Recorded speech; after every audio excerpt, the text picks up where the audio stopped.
আসসালামু আলাইকুম বন্ধুরা, welcome back to my channel. বন্ধুরা কেমন আছেন? নিশ্চয়ই ভালো আছেন। আলহামদুলিল্লাহ, আমিও ভালো আছি। তো বন্ধুরা, আবার একটা নতুন ব্লগ নিয়ে আপনাদের সামনে চলে এলাম।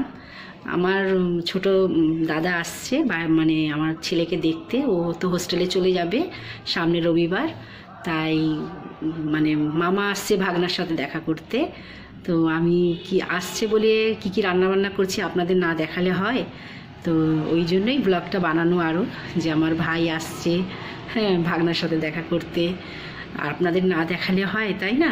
তো ঠিক আছে, দেখুন আমি কিভাবে আমার ভাইকে আপ্যায়ন করি। ঠিক আছে বন্ধুরা, ফ্রিজে এই যে মাছ ছিল, কাতলা মাছ, ওটাই ভিজিয়ে দিলাম। আর এখানে চিংড়ি মাছ, আপনারা আগের ব্লগে দেখেছেন, মাছ, চিংড়ি মাছ আর কাতলা মাছ নিয়ে এসেছিলো, ওগুলো সব ছিল। তো এই যে ওগুলো ভিজিয়ে দিলাম, এগুলোই রান্না করব। আর এখানে যে চিকেন, তো এটাই রান্না হবে বন্ধুরা।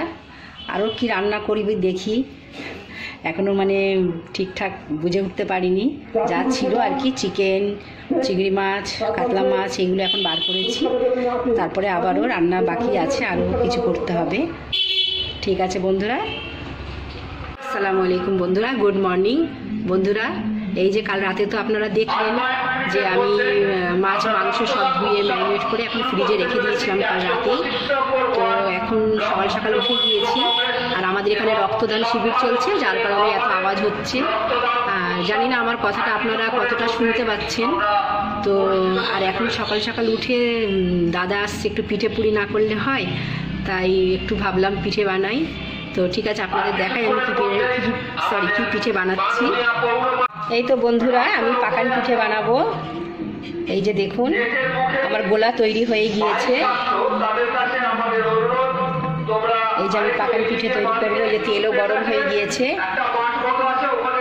তো ঠিক আছে বন্ধুরা, আমি পিঠেটা বানিয়ে নিই ঝটপট, তারপরে আবার রান্না বসাতে হবে। এই তো বন্ধুরা, আমার পিঠে তৈরি হয়ে যাচ্ছে। মাশাআল্লাহ, খুব সুন্দর হয়েছে পিঠে। ঠিক আছে, আমি বাদবাকি পিঠেগুলো সব ভেজে নিই। বন্ধুরা দেখুন, পিঠে আমার অনেকটা হয়ে গিয়েছে। এই যে এখানে আরও হচ্ছে, আর এই যে এতটা বাকি আছে, এতটুকু করলেই হয়ে যাবে পিঠে। তারপরেই আমি রান্না বসাবো। এই তো বন্ধুরা, এখানে কাতলা মাছ রান্না হয়ে গিয়েছে, আর এখানে চিংড়ি মাছের মালাইকারি, এটাও রান্না হয়ে গিয়েছে। ছোট ভাই এসেছে বলে কত কিছু আইটেম। এই তো বন্ধুরা দেখুন, আমার ছোট ভাই এসে গিয়েছে। ছোট ভাই না, আমার দাদা। হ্যাঁ, দেখুন আপনারা কত একটু আমার রান্না করেছে আমার জন্য। দেখে তো প্রাণ জুড়িয়ে গেল। রান্নাটা দেখাই। এই তো বন্ধুরা, এখানে চিংড়ি মাছের মালাইকারি করেছি, এখানে কাতলা মাছ, আর এটা হলো গিয়ে, এটাকে কি বলে, কি কাবাব যেন, রেশমি কাবাব, রেশমি কাটি কাবাব। এখানে মাংস ভুনা, খাসির মাংস ভুনা করেছে, আর এখানে হলো গিয়ে চিকেন চাপ, আর এই যে ফ্রাইড রাইস। এই তো ফ্রাইড রাইস রান্না করেছি।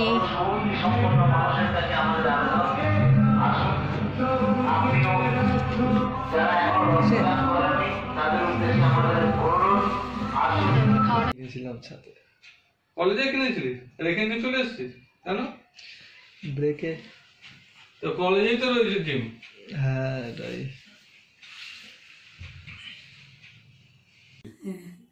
ভিডিও হচ্ছে, কিছু বলো। এই যে বলবো কি, এখন দাঁড়া, তুমি ভিডিও করতে থাকো।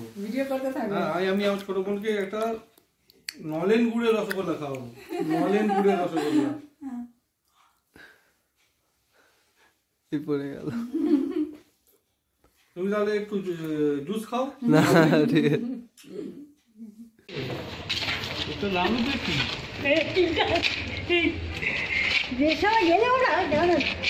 দাঁড়া, ইরফান সরে যাও। ও থাকবে আমার সাথে। হ্যাঁ, তুমি হাঁটো না। হ্যাঁ তো যাও না, পেছন থেকে। ভিডিওতে দিয়ে দেবে। আচ্ছা, এই পেছন থেকে আমি। টাটা রানু বেটি, হ্যাঁ, ভালো আছো তো? ওই গাড়িটা তুই ধরিয়ে গেল। হ্যাঁ, এটা আমার সঙ্গে আবার আসবি লালটু। সেখানে কি আছে রে? এই যে দাদা আবার আসবে। হ্যাঁ, দুটোতেই। পিঠে আর একটা এর আরেকটা কি আছে? এই তো বন্ধুরা, ওর মামা ওর জন্য নতুন জামা কিনে নিয়ে এসছে, প্যান্ট টি শার্ট। খুব সুন্দর হয়েছে প্যান্ট জামাটা, ওর খুব পছন্দ হয়েছে আমার ছেলের। তো বন্ধুরা, ব্লগটা কেমন হয়েছে অবশ্যই আমাকে কমেন্ট করে জানাবেন। আর আমার ভিডিওকে লাইক এবং আমার নতুন বন্ধু যারা আমার চ্যানেলকে দেখছেন অবশ্যই সাবস্ক্রাইব করে দেবেন। তো ঠিক আছে, আল্লাহ হাফিজ, ভালো থাকবেন, সুস্থ থাকবেন।